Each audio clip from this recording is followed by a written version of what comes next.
let's talk Kenny Pickett. You wrote a story this week about Kenny possibly having the yips.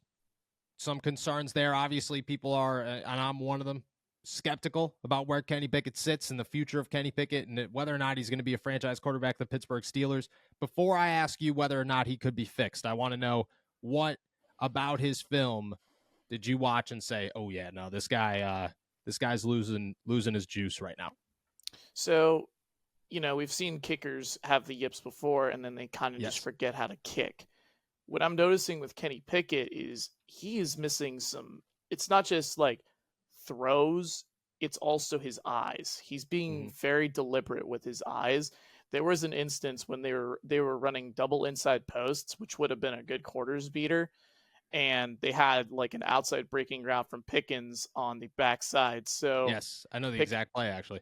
Pickett literally he brings his eyes towards the double post. He can literally see like pre-snap and post-snap that the middle of the field safety is still there. And for those who don't know at home, middle of the field usually means or middle of field safety usually means the middle of the field is closed. Like one high safety is usually a pretty obvious tell. So he should be coming off that and trying to hit George Pickens.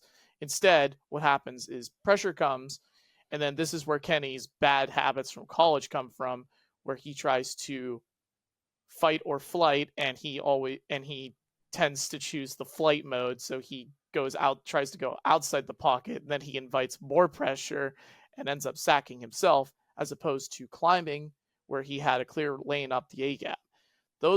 That's like college traits that showed up that we want to see, fix.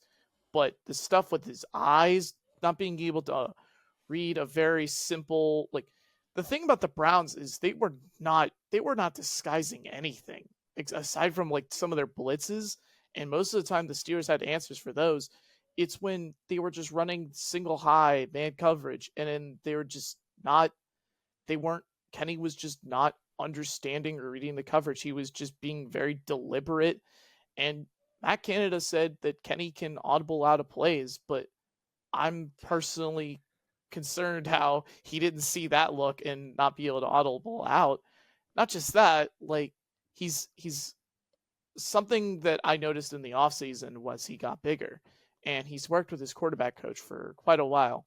So obviously, he definitely did a good job of trying to bulk him up, but in terms of like, balancing it out with his mechanics, and it looked good in the preseason. Right now, he is trying to strong arm throw like almost every pass. Like he's putting way too much mustard on a lot of these throws, and that's why he's losing his placement and his accuracy. We saw it on the Calvin Austin play where he was like wide open. Yes. On the short crosser.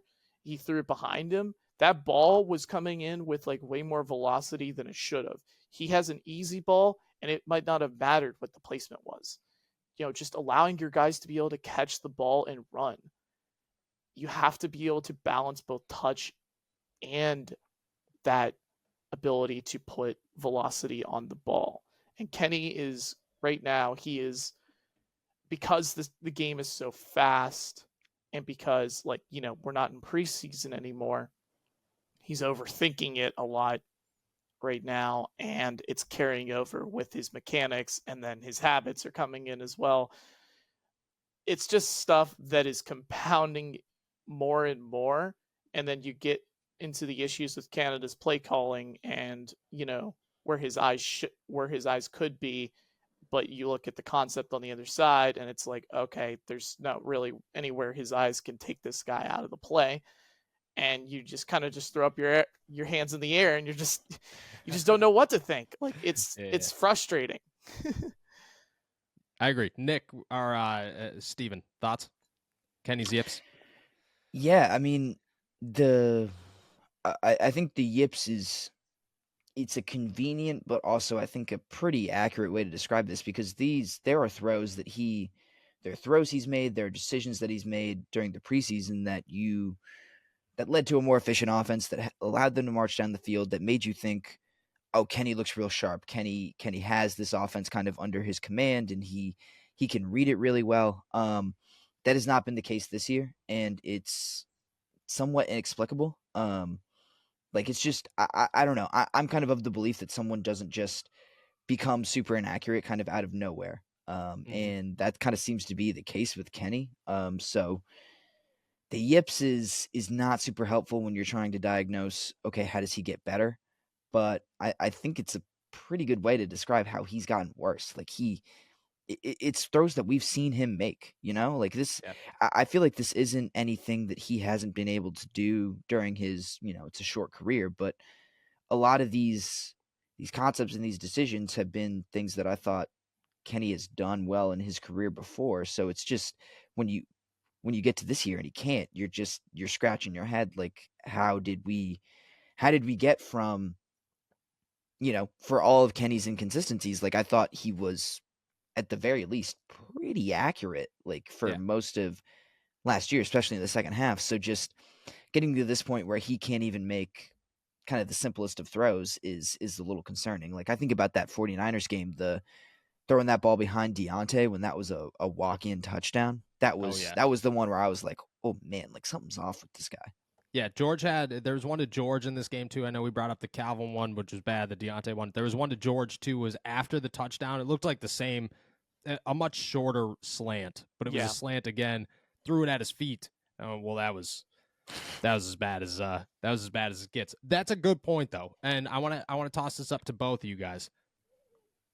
Does last year show anything? You know what I'm saying? Like last year, the second half, Kenny showed at bare minimum he could win football games. This year, like I don't know what everybody's confidence level is, but in myself, it's not high enough to say, well, if you put it in a two-minute drive, Kenny Pickett's probably going to go win you that football game.